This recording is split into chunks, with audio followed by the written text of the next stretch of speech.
Pulau Jawa, pusat pemerintahan, ekonomi, dan kekuatan militer Indonesia. Disinilah berdiri Istana Negara, pusat PLN, pelabuhan utama, dan pangkalan udara strategis TNI. Tapi bayangkan, pada suatu pagi yang sunyi, langit mendung tanpa awan. Tiba-tiba ribuan titik hitam muncul dari utara. Mereka bukan burung, bukan pesawat biasa. Mereka adalah drone bunuh diri, loitering munition. Senyap, kecil, tapi mematikan. Dan jumlah mereka ratusan, bahkan ribuan, bergerak dalam kawanan. Skenario swarm drone attack ke jantung Indonesia resmi dimulai. Serangan tiba-tiba ke jantung Pulau Jawa. Pukul 4 pagi, radar milik Satuan Radar TNI Angkatan Udara di Satrat 214 Tasikmalaya mendeteksi anomali di udara utara Laut Jawa. Objek-objek kecil terbang rendah datang dalam jumlah besar. Pertama dianggap gangguan sinyal, tapi 45 detik kemudian sinyal serupa muncul di atas perairan Karawang, Indramayu, hingga pesisir Tuban. Mereka datang dari segala arah. Objek-objek ini nyaris tak terlihat di radar konvensional. Profil radarnya kecil. Terbang di ketinggian hanya 50 hingga 100 meter. Tidak menggunakan transponder. Dan lebih berbahaya lagi, mereka bukan sekadar drone mata-mata. Mereka adalah drone loitering munition dengan hulu ledak eksplosif seberat 2 hingga 10 kg. Dirancang untuk menabrak dan meledak. Jumlah awal yang terdeteksi adalah 380 unit. Hanya dalam 7 menit, angka itu meningkat menjadi lebih dari 1.200 drone. Inilah serangan swarm, taktik yang sudah digunakan di Ukraina, Gaza, dan Kaukasus. Dan sekarang diperagakan ke pusat pemerintahan Indonesia.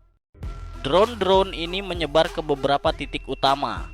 Kawasan Istana Negara dan Monas, PLTU Suralaya, dan jaringan listrik utama di Cikarang, Bandara Soekarno-Hatta, dan Halim Perdana Kusuma, Pangkalan Udara Iswah Judi, dan Radar Pertahanan Nasional.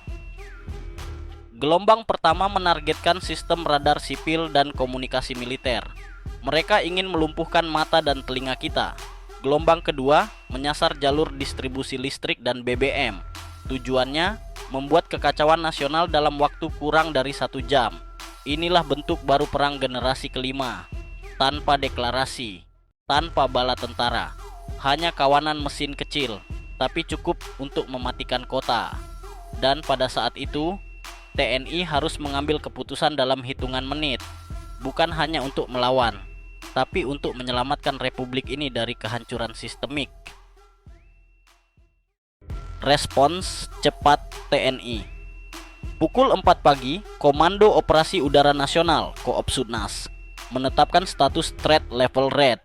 Kode siaga penuh disebarkan ke seluruh jajaran pertahanan udara nasional. Dalam waktu 3 menit setelah identifikasi swarm, jaringan pertahanan Indonesia mulai bergerak. Skadron Udara 3 Iswah Judi F-16 Fighting Falcon langsung mengudara.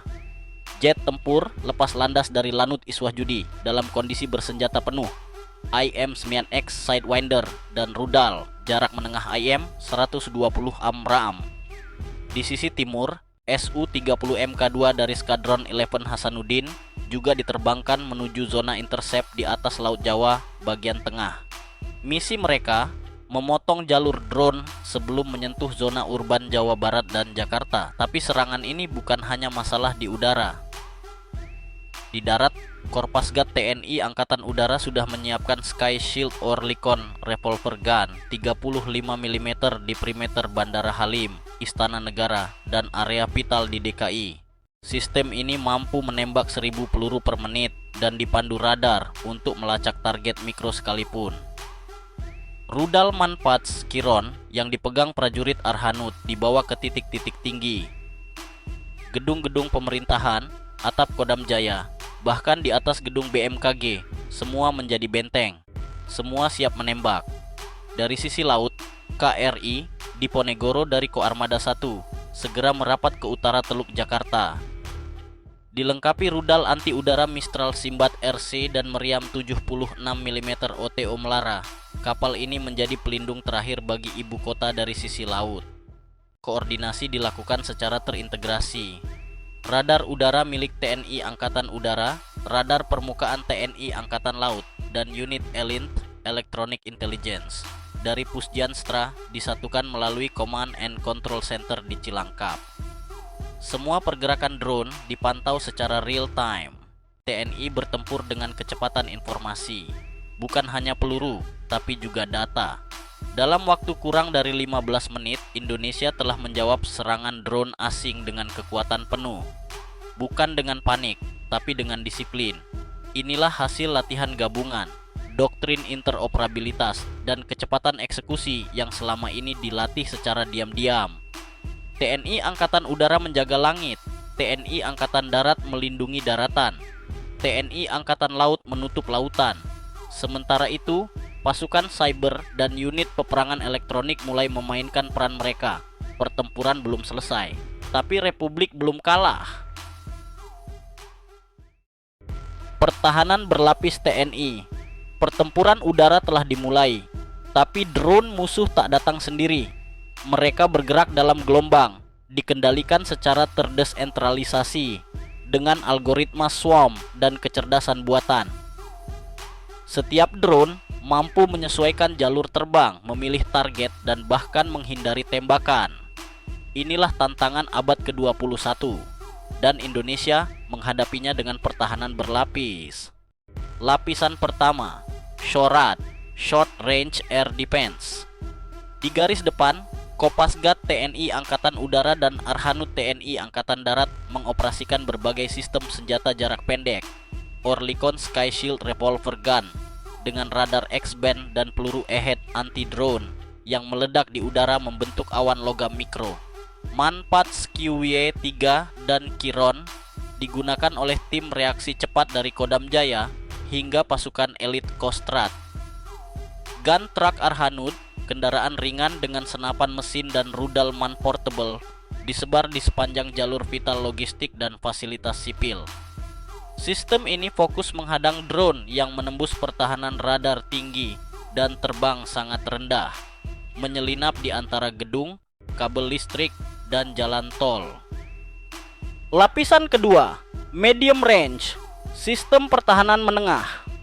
Pukul 4 pagi, rudal NASAMS 2 milik Arhanud yang ditempatkan di sekitar Jakarta mulai aktif. Sistem ini mampu meluncurkan rudal AIM 120 AMRAAM dari darat dengan jangkauan hingga 25 km. Dipandu radar Raytheon AN/M PQ-44 Sentinel, sistem ini melindungi objek vital nasional seperti Istana Negara, Mabes TNI, dan Pusat Data Nasional.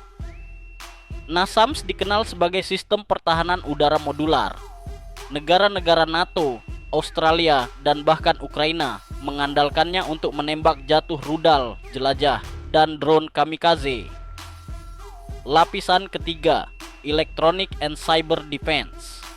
Saat peluru menghantam di darat, pertahanan elektronik mulai bekerja di balik layar.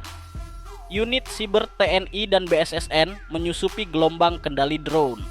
Mereka melakukan spoofing, jamming, dan upaya takeover terhadap jalur komunikasi drone. Sistem PI jamming milik Batalion Arhanudse mulai menyebar sinyal gangguan frekuensi ke wilayah DKI dan Jawa Barat. Drone penangkal seperti Rajata dan Elang Hitam milik PTDI mulai diterbangkan untuk menabrak atau mengacaukan formasi musuh. Dalam hitungan detik, puluhan drone musuh mulai kehilangan kendali. Ada yang jatuh menukik tanpa arah, ada yang saling bertabrakan. Pertahanan digital telah mengubah arah peperangan. Hari itu, langit Jawa membara. Kawanan drone canggih menggelayuti udara, menguji nyali, taktik, dan kesatuan bangsa ini. Tapi Indonesia tidak jatuh. TNI bergerak bukan hanya sebagai angkatan perang, tapi sebagai penjaga garis terakhir Republik. Dari pilot F-16 di ketinggian 30.000 kaki hingga pasukan Arhanud di atap gedung, dari pelaut KRI di Teluk Jakarta hingga teknisi cyber di ruang intelijen bawah tanah. semua menjalankan sumpahnya, setia kepada tanah air. Ini bukan sekadar simulasi, ini adalah cermin masa depan. Dan bangsa yang tidak bersiap akan dikalahkan bukan oleh senjata, tetapi oleh kelengahannya sendiri. Kami update militer, salam hormat untuk setiap prajurit, teknisi, dan warga negara yang tak pernah tidur demi Republik. Sampai jumpa di medan analisa berikutnya. Karena pertahanan bukan pilihan, tapi kewajiban kita semua. Merdeka!